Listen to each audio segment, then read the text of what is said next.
In this video, we'll be going over cards which require other cards and monsters in order to bring them out, but are generally worse than their base versions, and you're better off not bringing the cards out through the normal procedures and just using the original cards instead. So at number 10, we have Fusionist.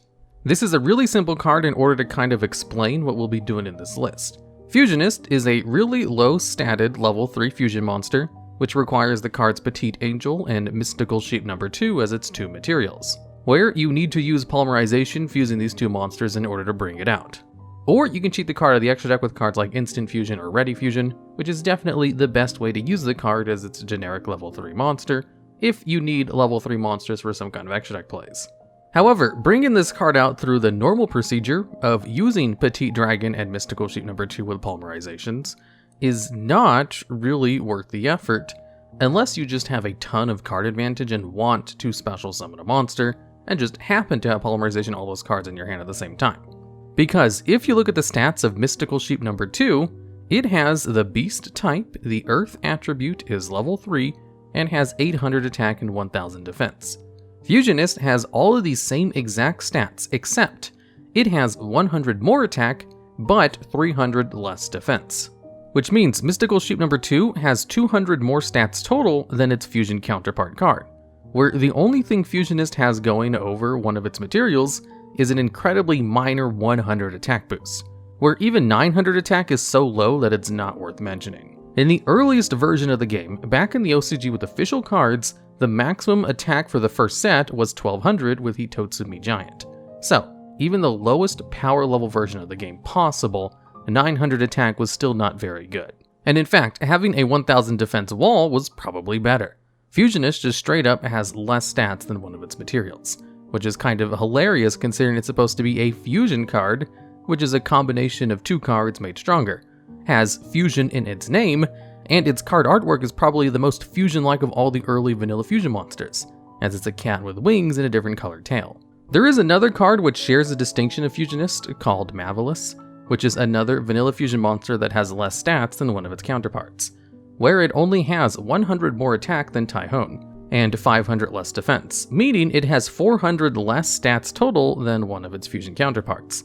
And I did look through all of the early fusion monsters, and these are the only two I could find that had this little distinction. Pretty much all the other ones had better stat lines, where the stats of the one fusion monster was better than both of its materials. There's a reason nobody really used fusion monsters in the early days of duel monsters. And at number 9, we have Neo-Spacian Marine Dolphin. This is a level 4 fusion monster who only has a single card as its materials, as what you have to do is have Neo-Spacian Aqua Dolphin on your side of the field, and then activate the specific normal spell card called Nex, that allows you to send a Neo-Spacian monster you control to the graveyard in order to special summon a level 4 monster of the same name as that monster from the extra deck. Because the first effect of Neo-Spacian Marine Dolphin is that its name is always treated as Neo-Spacian Aqua Dolphin, which just starts the first of a couple of bad things about this card.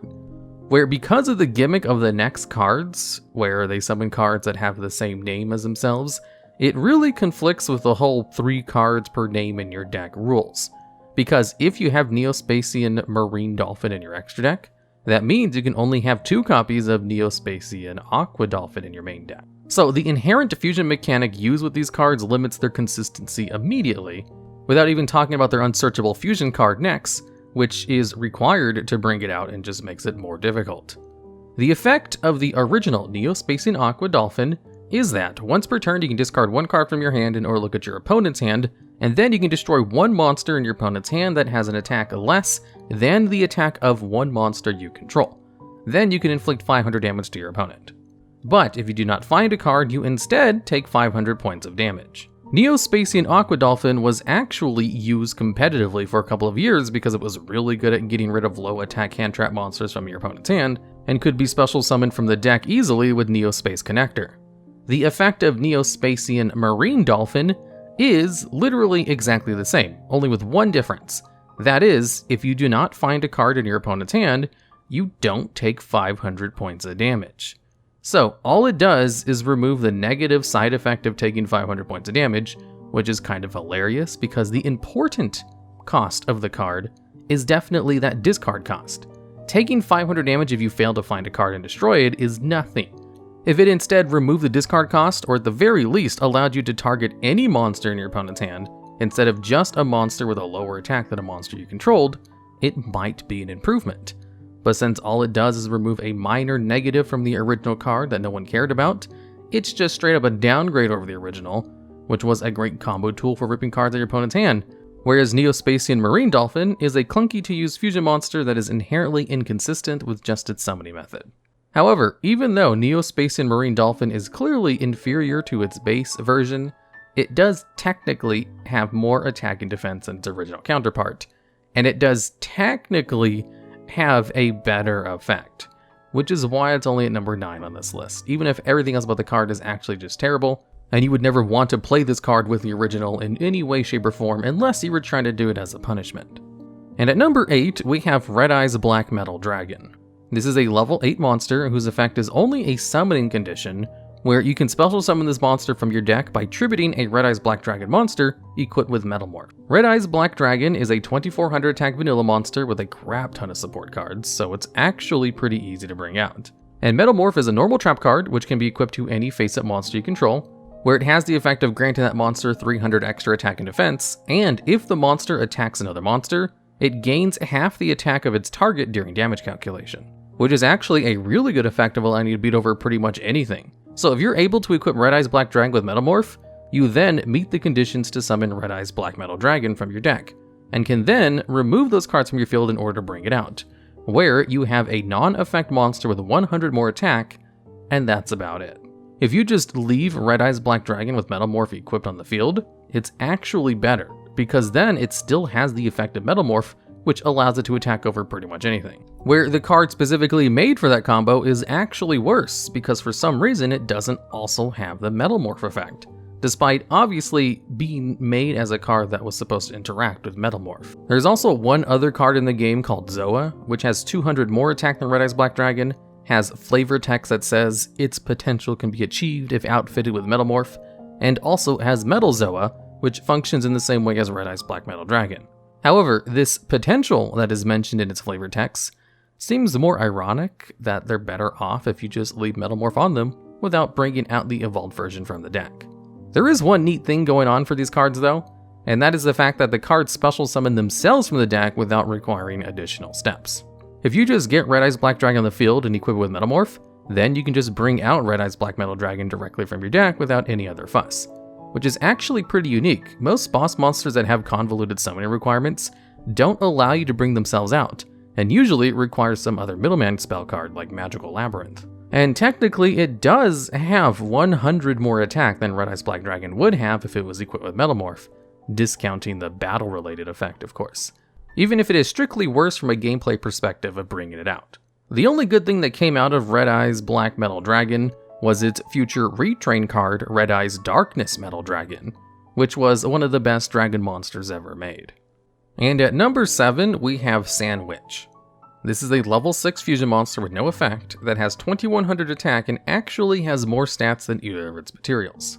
The problem with this vanilla fusion monster is the fact that both of its materials used to bring it out were game-changing cards that were forbidden for years and only came off the ban list after getting an errata, as both of the cards that are required for this card are Sandgan and Witch of the Black Forest, where both of these cards have the effect that, if they're sent from the field to the graveyard, you get to add one monster from your deck to your hand, just as long as that monster had less than 1500 attack in Sandgan's case, or less than 1500 defense with Witch of the Black Forest. So you would think a fusion monster that combines the two best monster searchers from early Yu-Gi-Oh! That it should have some kind of effect that allows it to search things out. Instead, it has literally nothing.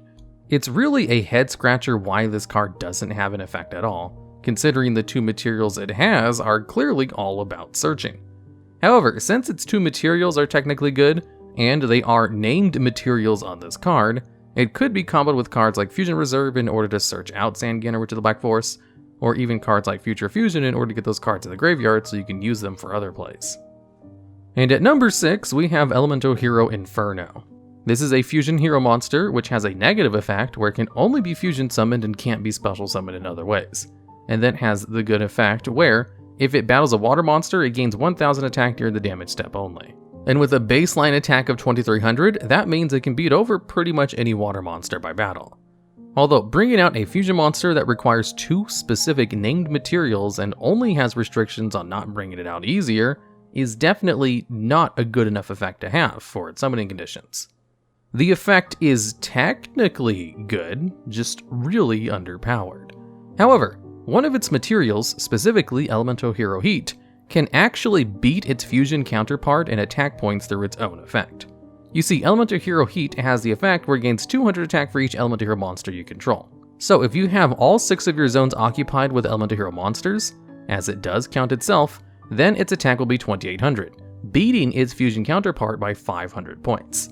If you have only 4 Elemental Hero monsters in the field, it has 2400 attack, which also beats its fusion counterpart. The only way its fusion counterpart beats Elemental Hero Heat in attack points is literally if it's actually able to attack a water monster. But Elemental Hero Inferno is a terrible anti-support card, so it wouldn't really be used in those scenarios anyway. And at number 5, we have Dark Flare Knight. This is a level 6 fusion monster which has 2200 attack and 800 defense, which is important because one of its materials is Dark Magician, which has 2500 attack and 2100 defense. So it falls cleanly into the category of just being weaker than one of its fusion counterparts, and is probably one of the most direct fusion monsters that fits this criteria, because at least Fusionist has 100 more attack than one of its materials, even if it has lower overall stats. And Dark Flare Knight also requires a fusion monster as its other material, which made it even more difficult to summon through its normal procedure. However, since Dark Magician is one of the most supported cards in the game, there are ways to get this card out easier, but its effects are also just not super good either. As what it does is 1, you take no battle damage from battles involving this card, and if it's specifically destroyed by battle and sent to the graveyard, you can special summon 1 Mirage Knight from your hand or deck. Mirage Knight is a level 8 main deck monster whose effect basically makes it so it can only be special summoned by the effect of Dark Flare Knight, and then has the effect where if it battles a monster, it gains attack equal to the original attack of the monster it's battling. So actually pretty good effect. It's basically honest but always on. However, the card then banishes itself during the end phase if it attacked or was attacked, so you can only really have it on the field for 1 battle phase. And while Mirage Knight is really good at battle, it's not good enough to be worth the effort of going into Dark Flare Knight and protecting it so that it's destroyed specifically by battle and not any other kind of card effects. In modern Yu-Gi-Oh, there are so many different ways to actually get rid of a card from the field that trying to get Dark Flare Knight destroyed by battle is kind of an achievement in of itself. The only thing going well for Dark Flare Knight is the fact that it's part of the Dark Magician archetype, so it has a plethora of support, and is not that hard to bring out if you're playing a gimmick deck, even if it's not better than just one of its materials. And at number 4, we have Steam Gyroid. This is another non-effect fusion monster that has 2 effect monsters as its materials, which are Gyroid and Steamroid. We can kind of ignore Gyroid to an extent, as the important part of the segment is the other material. However, Gyroid is worth mentioning a little bit, because its effect is actually good, where once per turn it just can't be destroyed by battle. The other more important material is Steamroid, which is an 1800 attack level 4 monster that has the effect where if it attacks an opponent's monster, it gains 500 attack during the damage step only. However, if it's attacked by an opponent's monster, it loses 500 attack. What this means is if Steamroid tries to attack over one of your opponent's monsters, it effectively has 2300 attack in those scenarios, which is 100 more attack than Steam Gyroid, its fusion counterpart. So if Steam Gyroid and Steamroid were facing off in a battle against each other, Steamroid would be able to destroy its fusion counterpart in battle. So it's kind of a wonder why they just straight up did not give its fusion counterpart any effects, because it's clearly not worth going into for its stats, because you're probably better off just using Steamroid instead. If Steam Gyroid had both of the effects of its counterparts, where it couldn't be destroyed by battle once per turn and gained attack while it was attacking, it might have actually been an improvement over one of its materials. And at number 3, we have Armityle the Chaos Phantasm. This is a level 12 fusion monster which can only be brought out with contact fusion if you control its 3 specific named materials on your side of the field, where you have to banish those cards in order to bring this one out, and also has the effect that says you can't use other methods to bring it out. And its only effect is that it cannot be destroyed by battle, and gains 10,000 attack during your turn only. So if you're able to attack your opponent's monster that has 2,000 or less attack, then you can win with this one attack. However, the 3 monsters you have to have on your side of the field in order to bring this card out are all boss monsters that are difficult to summon in their own right. YuGiOh, Lord of Searing Flames, requires you to send 3 face-up trap cards you control to the graveyard in order to summon it from your hand. Hamon, Lord of Striking Thunder, requires 3 face-up continuous spell cards, And Raviel, Lord of Phantasms, requires you to special summon it by attributing 3 Fiend-type monsters. So you need 9 cards worth of materials in order to bring out its 3 boss monsters, where all 3 of those monsters have better effects on the field. Uriah, Lord of Syrian Flames, gains a 1000 attack for each continuous trap in your graveyard, and once per turn you can Night Beam one of your opponent's back row cards, where it can destroy it without your opponent being able to activate the card in response. Haman, Lord of Striking Thunder, has 4000 attack and defense baseline, which is a benefit in of itself because the card can be brought out by attributing 3 continuous spell cards. And if it destroys a monster by battle, you get to inflict 1000 points of damage to your opponent, and if it's in defense position, it redirects all your opponent's monster attacks to itself. And Raviel, Lord of Phantasms, is kind of the weakest of the bunch as it's just a 4000 attack beat stick, which can tribute monsters to gain attack temporarily, and summons tokens when your opponent normal summons monsters. So the 3 materials of Armityle all have a whole bunch of other effects on the field, and 2 of them have a baseline attack of 4000. So it's kind of a wonder why Armityle itself is a sitting duck with 0 attack and defense during your opponent's turn. They could have made the card have 4000 attack and defense and just gained 6000 attack during your turn, and it would have been way better. But I guess they thought having a 10,000 attack monster would just be too strong back in the day when it first came out. Something they've definitely gotten over, seeing as they printed cards like Utopia Double. And Armityle has almost no protection, because only being immune to battle destruction is kind of laughable on a hard to bring out boss monster, which will be removed with any form of disruption your opponent has. There's a reason when they tried to give support to the Sacred Beast archetype, they created a brand new fusion monster called Armityle the Chaos Phantasm, Phantom of Fury, where it has the same materials as the original, except without the negative effect of only locking you into its normal procedure, where it has the effect that its name is treated as the original card, and you can give this card to your opponent where it will then banish itself and all the cards your opponent controls during the end phase in order to cheat out the original card from your extra deck to your side of the field, ignoring its summoning conditions. So it's also not super good, but it is at least an improvement over the original, while making it easier to bring out the original. And at number 2, we have Gate Guardian. This is a really high statted main deck monster whose only effect is its summoning condition, where it can only be special summoned from your hand by attributing its 3 specific named monsters on your side of the field. And just like Armityle, its 3 materials required are all kind of hard to bring out, as they're level 7 monsters that don't have inherent special summon conditions. Although the 3 monsters don't have negatives that make them hard to bring out, and they all actually have pretty good effects on the field. Where if either of the 3 cards are attacked by an opponent's monster, you can make your opponent's monster's attack become 0, which will kind of guarantee the monster will be destroyed if it tries to attack one of them. The 3 monsters can only use their effect 1 time total, but generally that will be enough of a deterrent where your opponent won't want to attack any of them in the first place. And the only benefit you get for bringing out Gate Guardian is just having a lot of attack points at 3750. However, what makes Gate Guardian worse than a lot of fusion monsters is the fact that you do need to also search out Gate Guardian itself in order to bring it out, in addition to getting its 3 specific named monsters on the field, which increases the difficulty of bringing this card out exponentially. And the only place you'll actually see this card in any kind of play is in Duel Links, where they have a skill in the game that's specifically designed to only bring out Gate Guardian, and kind of leave you with nothing else, as it starts to duel with 3 of its materials on the field and Gate Guardian in your starting hand. But you have 500 starting life points and no other cards in your starting hand, and the skill is not very good for obvious reasons. And at number 1, we have Exodia Necross. This is a level 4 monster with 1800 attack that can only be special summoned with a specific spell card called Contract with Exodia. And Contract with Exodia can only be activated if you have all 5 copies of the Exodia pieces in your graveyard, where it will then allow you to special summon Exodia Necross from your hand. So you don't even get to bring it out from the deck, which requires you to search the card out, kind of like Gate Guardian. Although Exodia Necross is even harder to bring out because it requires you to get 5 named specific different monsters from your deck to the graveyard first. And getting 5 specific monsters in the graveyard is an achievement in of itself, as most cards that allow you to send specific cards from your deck to the graveyard are limited or banned, because the effect of sending specific named cards from the deck to the graveyard is actually really good in the modern metagame. So as the game advances, it gets harder and harder to bring out Exodia Necross. However, what do you get if you're able to bring out this hard to bring out boss monster? Well, you get a card which cannot be destroyed by battle, nor can it be destroyed by the effects of spell and trap cards. And once per turn, during your standby phase, it will gain 500 attack permanently. So a monster which can't be destroyed by battle that gains 500 attack every turn would be pretty okay on a monster that could just normal summon itself without any kind of restrictions, though it probably wouldn't see any competitive play.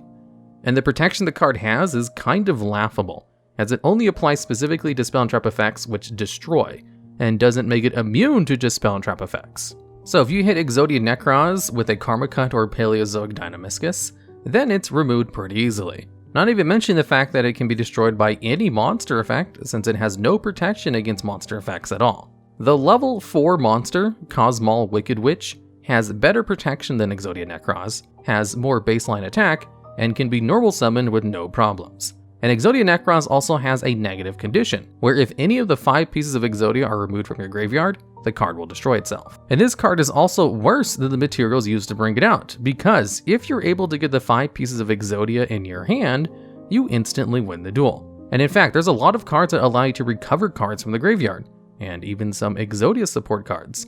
So, if you do have the 5 cards in the graveyard required to bring this card out, you're much better off trying to get those cards into your hand rather than keeping them there for Exodia Necross.